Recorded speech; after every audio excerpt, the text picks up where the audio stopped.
알고 있습니까? 오늘은 스가랴서 6번째 시간 당신이 하나님의 메시지입니다 라는 제목으로 우리 함께 말씀을 나누려고 합니다. 오늘 말씀은 스가랴서 3장 1절로 10절까지의 말씀, 좀 양이 많은데요.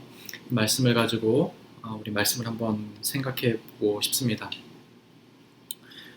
연일 코로나 바이러스가 계속되면서 보건당국에서는 마스크 착용과 거리 유지를 권고하고 있습니다. 그런데 대통령은 계속해서 언론에 비추면서 마스크를 사용하지 않고 있죠. 여러 가지 대통령이 마스크를 쓰지 않는다는 이유로 비난도 일고 있습니다. 그런데도 불구하고 대통령은 계속 마스크를 쓰지 않습니다. 왜 그랬을까요? 분명한 이유가 있죠. 어떤 의도를 가지고 마스크를 쓰지 않고서 이 공식성상에 등장하는 것입니다. 이 트럼프의 그 의도 가운데 우리에게 메시지를 주고 있죠. 백성들, 또 자기를 지지하는 사람들에게, 또 미국 국민들에게 이 메시지를 주고 있습니다. 무슨 메시지입니까?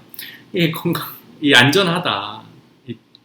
절대 코로나 바이러스가 우리를 위협하지 못한다. 이런 것들을 계속해서 마스크를 쓰지 않음으로써 우리에게 어떠한 그런 인상을 주죠. 그렇습니다. 여러분, 메시지라는 것은요, 어떨 때는 그 말보다 어떠한 행동을 통해서 더 큰 메시지를 우리에게 주기도 합니다. 우리는 하나님께 받은 메시지가 있지요. 그리스도가 메시지였습니다. 그분의 십자가의 죽으심이 메시지였고, 그분의 십자가의 죽으심과 또 부활하심이 우리에게 보낸 메시지였습니다. 우리가 그 하나님의 은밀한 메시지를 받았는지요? 그러면 우리는 어떠한 메시지를 전해야 할까요? 아니, 보다 구체적으로 말하면 우리가 어떤 메시지가 되어야 할까요? 오늘 말씀을 통해서 한번 그러한 점을 생각해 보려고 해요. 오늘 말씀에 보니까 그 대제사장 여호수아가 등장합니다. 이 여호수아는 그 천사 앞에 섰음을 볼 수 있고, 또 사탄은 그 천사의 오른편에 섰다는 것을 볼 수 있습니다. 1절 볼까요? 대제사장 여호수아는 여호와의 천사 앞에 섰고 사탄은 그의 오른쪽에 서서 그를 대적하는 것을 여호와께서 내게 보이시니라, 이렇게 말씀하고 있습니다. 여러분, 이 등장하는 세 인물이 있죠. 대제사장 여호수아, 그리고 천사, 그리고 사탄. 이 세 사람의 세 분류에 등장하는 인물의 역할은 무엇일까요? 먼저 대제사장의 역할은 무엇입니까? 이 대제사장 역할은 하나님께 제사 지는 역할을 하지요. 제사를 진례하는 역할을 하는 사람입니다. 그리고 1년에 한 번 대속죄일, 모든 백성의 죄를 가지고 하나님 앞에 서는 한 사람, 그 사람이 대제사장이죠. 하나님 앞에 제사를 진례하는 사람의 대표자입니다. 이 대제사장은요, 죄인들을 대표해서 하나님 앞에 서는 사람입니다. 그렇죠? 죄인들의 모든 죄를 짊어지고 하나님 앞에 대속죄일 날 서는 그 한 사람이 대제사장인 것이죠. 이 죄인들의 대표를 가지고 있습니다. 또 중재자 역할을 하는 사람이죠. 그리고 천사는 저번에 나눴던 것처럼 하는 역할은 하나님의 일을 감당하는 사람, 사람이 아니라 하나님의 일을 감당하는 어떤 역할을 감당하는 부류이죠. 사탄의 역할은 무엇입니까? 사탄의 이름이 성경에 여러 가지로 쓰여지고 있지만 그 중에 많이 두드러지고 나타나는 이 이름이 고발자라는 이름을 가지고 있습니다. 그 뜻을 가지고 있죠. 사탄의 역할은 그 사람의 죄를 낱낱이 고발하는 것입니다. 정죄하는 것입니다. 그런 역할을 하는 것이 사탄이죠. 오늘 이 세 역할을 하는 사람이 섰고 스가랴가 그것을 보았습니다. 2절에 보니까 하나님은 이 사탄을 책망하시면서 여호수아를 가리켜 뭐라고 말씀하시냐면 불에서 꺼낸 그슬린 나무가 아니냐라고 말씀하시는 것입니다. 2절 말씀 볼까요? 여호와께서 사탄에게 이르시되 사탄아, 여호와께서 너를 책망하노라. 예루살렘을 택한 여호와께서 너를 책망하노라. 이는 불에서 꺼낸 그슬린 나무가 아니냐 하실 때에 라고 말씀하고 있습니다. 불에서 꺼낸 그슬린 나무가 아니냐, 이 말은 무슨 말입니까? 그 뜻이 3절에서 5절의 말씀에 계속해서 설명해 주고 있는데 3절에서는 여호수아가 더러운 옷을 입고 있습니다. 여러분, 이 성경에서 옷을 입고 있다. 이 옷은 무엇을 상징합니까? 이 옷은요, 신분을 상징해요. 그렇죠? 그가 더러운 옷을 입고 있다라고 하는 것을 생각했을 때 여호수아가 더러운 죄를 지은 죄인이구나라고 생각할 수 있지만, 그러나 이 성경에서 나타난 대제사장 여호수아가 있을 때 이는 대표성을 가지고 있습니다. 무슨 대표성을 가지고 있습니까? 죄인들의 대표를 가지고 있어요. 백성들의 대표로 이 죄를 짊어지고 하나님께 제사를 드리는 제사장의 역할을 대제사장이 하기 때문에, 이것은 대제사장 개인의 죄, 이 여호수아의 개인의 죄라기보다는 모든 백성들의 죄를 대표하는 이 대표자라고 볼 수 있겠죠. 여호수아가 대제사장이기 때문에 그렇습니다. 모든 백성들의 죄를 가리키고, 4절에서는 하나님이 천사들에게 명령하셔서 그 대제사장 여호수아의 더러운 옷을 벗기게 하셨습니다. 그 모든 죄악을 제하여 버리셨으니 아름다운 옷을 이제 입히시고라고 말씀하고 있습니다. 4절 5절 말씀 볼까? 이렇게 기록하고 있습니다.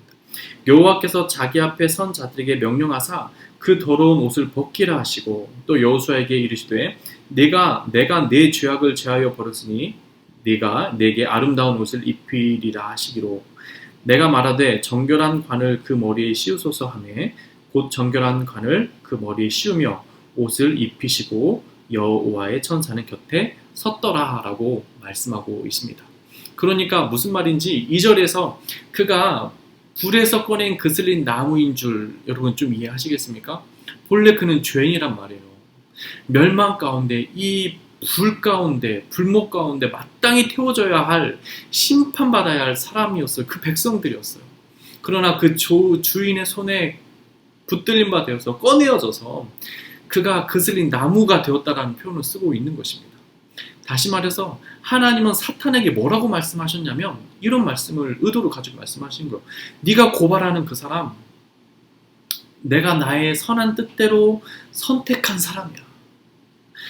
내가 그를 심판에서 건졌던 그 사람이야, 그 백성이야 라고 하나님이 그를 신원해 주시는 것입니다. 그래서 그가 불 가운데 그슬린 나무라고 말씀하신 것입니다. 본래 우리는 심판에 처해져야 할 사람입니다. 그것이 여러분, 저와 여러분입니다. 여러분, 우리가요 다 불에서 꺼낸 그슬린 나무가 바로 우리입니다. 그 죄악 가운데 심판받아 마땅한 사람이 저이고 또 여러분 아닙니까? 그러나 하나님 뜻 가운데 우리를 택하시고 부르셔서 그 죄악의 옷을 벗겨주시고 예수님의 피로 말미암아 의로운 옷으로 갈아입혀 주신 그 사건, 또 우리에게 정결한 관을 씌워주시지 않았습니까? 자녀로서 이 정결한 관을 씌워주신 그 하나님의 선하신 의도, 선하신 뜻을 우리는 알 수 있죠. 그러므로 우리 모두가 그 불에 꺼내어 그슬린 나무인 것입니다. 여러분 아마 사탄의 참소를 많이 들을 것입니다. 사탄 여러분에게 그런 생각을 넣어줄 것입니다. 너에게 이런 죄가 있잖아. 너는 이것밖에 되지 않는 사람이잖아. 오늘도 끊임없이 여러분을 우울하게 만들고 여러분의 마음을 괴롭게 만들고 그 역할을 사탄이 오늘도 여러분에게 쉬지 않고 참소할 것입니다.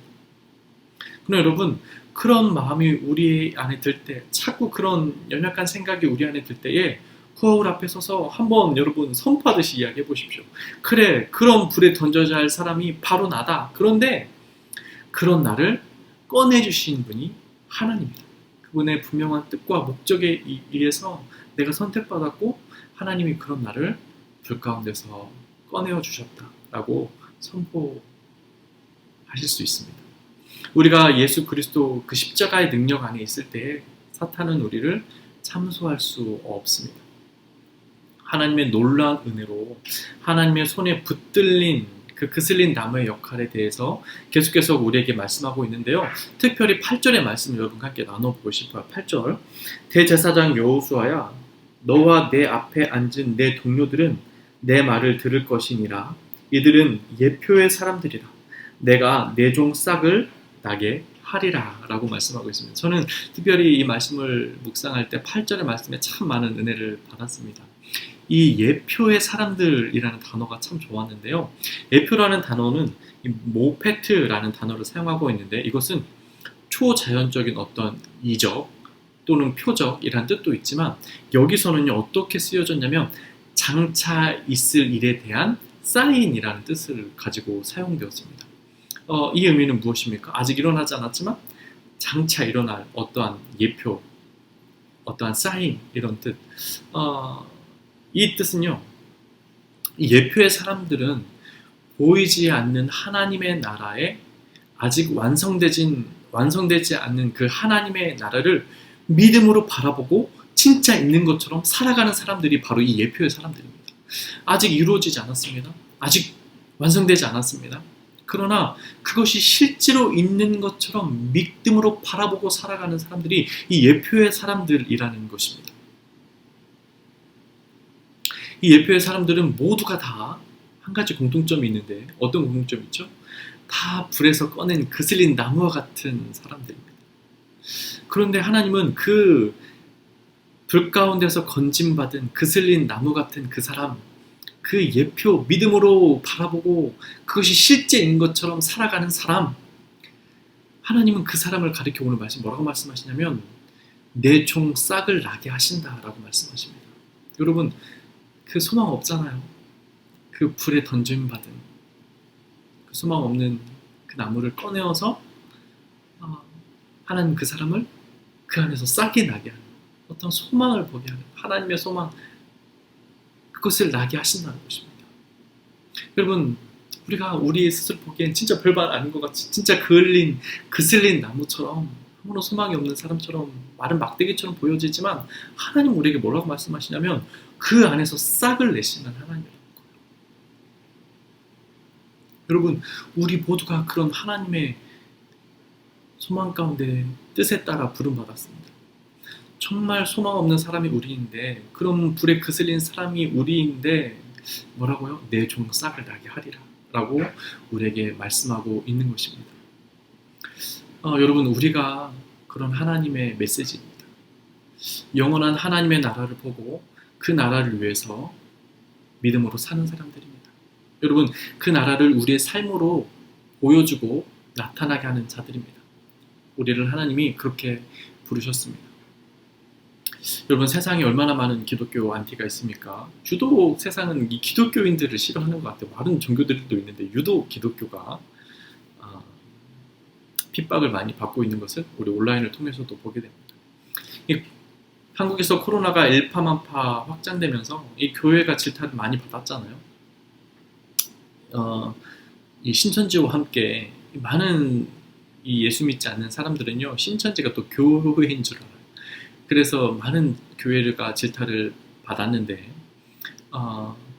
어떤 제주도에 사시는 분이 그 언론인 이 기자에게 항의하는, 이 기사에 대한 항의를, 이 전화 통화를 하는 내용을 들었는데요. 무슨 이야기를 하시나 보니까 왜 항상 교회만 핍박하냐는 것입니다.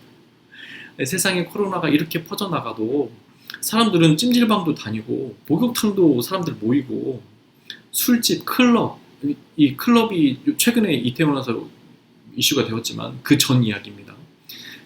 훨씬 전 이야기죠. 왜 유독 이 사람들이 뭐 목욕탕이든 찜질방이든 클럽이든 술집이든 그렇게 많이들 모이는데 왜 유독 교회만 이렇게 유독 이렇게 보도하느냐, 이런 이야기를 컴플레인하는 것을 이 전화로 하는 녹취 영상을 이렇게 온라인에 떠도는 것을 제가 들었는데요.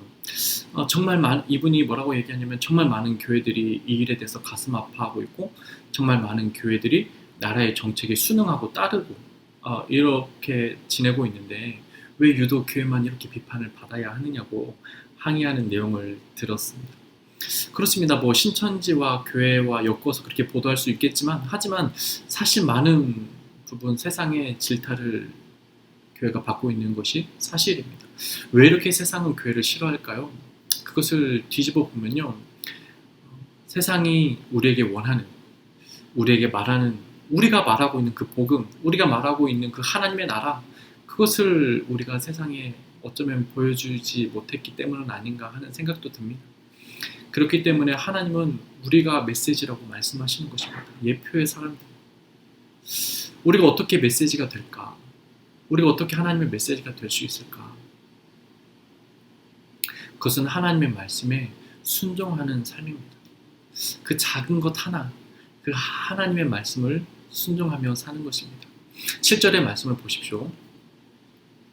만군의 여호와의 말씀에 내가 만일 내 도를 행하며 내 규례를 지키면 내가 내 집을 다스릴 것이요 내 뜰을 지킬 것이며 내가 또 너로 여기 섰는 자들 가운데 왕래하게 하리라 라고 말씀하고 있습니다. 여러분, 우리가 보여줘야 하고 우리가 하나님의 뜻을 순종하며 사는 것은요, 우리의 말에 있지 않습니다. 하나님의 나라는 성경에 뭐라고 말하면 고린도전서 4장에 하나님의 나라는 말이 있지 않고 뭐라고 어디에 있다고요? 하나님의 나라는 능력이 있다고 말합니다. 하나님의 말씀에 순종하는 것, 그것이 능력입니다. 많은 하나님의 말씀을 아는 것이 능력이 아니고 한 말씀이라도 그 말씀에 순종하며 사는 것이 능력입니다. 여러분, 제가 한국에서 그 신학대학을 다닐 때요, 부흥회를 했어요. 부흥회를 했는데 강사 목사님이 오셨는데 3일 부흥회에 이 목사님이 3일 동안 말씀을 다 전해주셨어요. 누가 오셨냐면 지금은 은퇴하셨는데 김동호 목사님이 오셨어요. 이 목사님이 신학생들 다 후배들이죠. 까마득한 후배들인데 뭐라고 말씀하셨냐면 이런 말씀을 하시더라고요. 어떤 사람이 세 사람에게 각자 한 씨앗을 주었다. 이 씨앗이 어떤 열매의 씨앗인지 알아보라고 시켰습니다. A라는 사람, B라는 사람, C라는 사람에게 똑같은 씨앗을 주었죠. 이 A라는 사람은요, 이 씨앗이 어떤 열매의 씨앗인지 인터넷으로 서칭했습니다. 그리고 바로 그 씨앗이 사과의 씨앗인 것을 알았죠. 이 B라는 사람은요, 전문가를 찾아갔어요. 과일 시장에 가서요, 이 씨앗이 어떤 씨앗인지, 이 열매의 특징은 무엇인지, 또 어떻게 이 열매가 자라게 되는 건지 이 세세한 내용들을 전문가를 통해서 들었습니다. 이 전문가를 찾아서 자문을 구한 것이죠. 그로 인해 답을 얻었습니다. 이 C라는 사람은요, 시간이 가장 많이 걸렸어요. 이 사람은 어떻게 했냐면 이 씨앗을 심어봤습니다. 정말 오랜 시간이 걸려서 그 사람이 몇 년에 걸쳐서 이것이 사과나무구나, 사과의 씨앗이구나 라는 것을 깨달았습니다. 그리고 김동호 목사님이 이 예화를 쓰면서 이렇게 우리에게 질문했어요.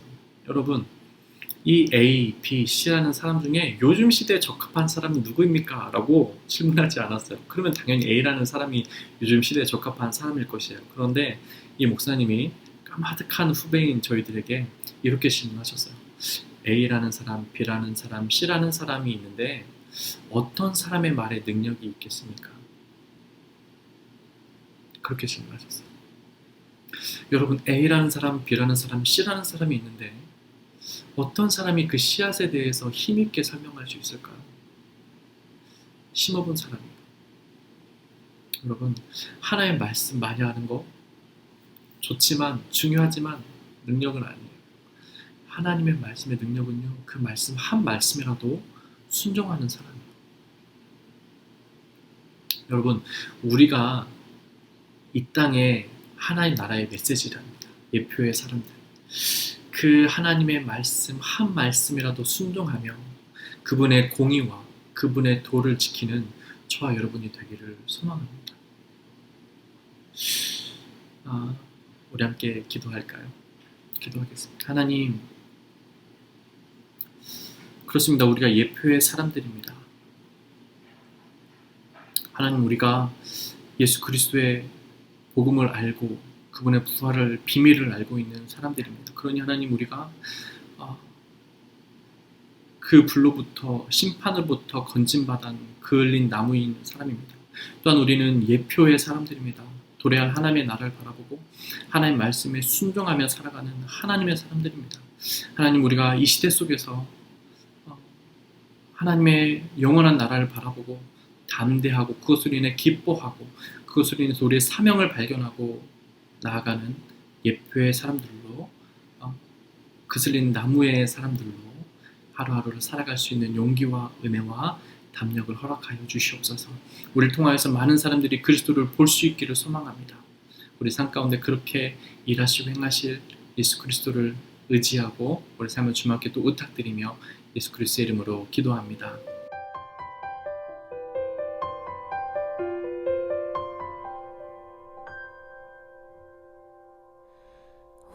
화려하지 않아도 정결하게 사는 삶, 가진 것이 적어도 감사하며 사는 삶, 내게 주신 작은 힘 나눠주며 사는 삶, 이것이 나의 삶의 행복이라오.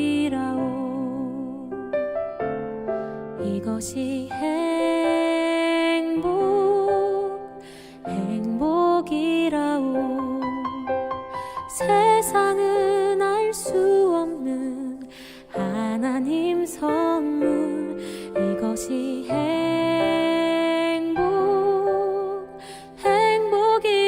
행복이라오. 하나님의 자녀로 살아가는 것, 이것이 행복이라오.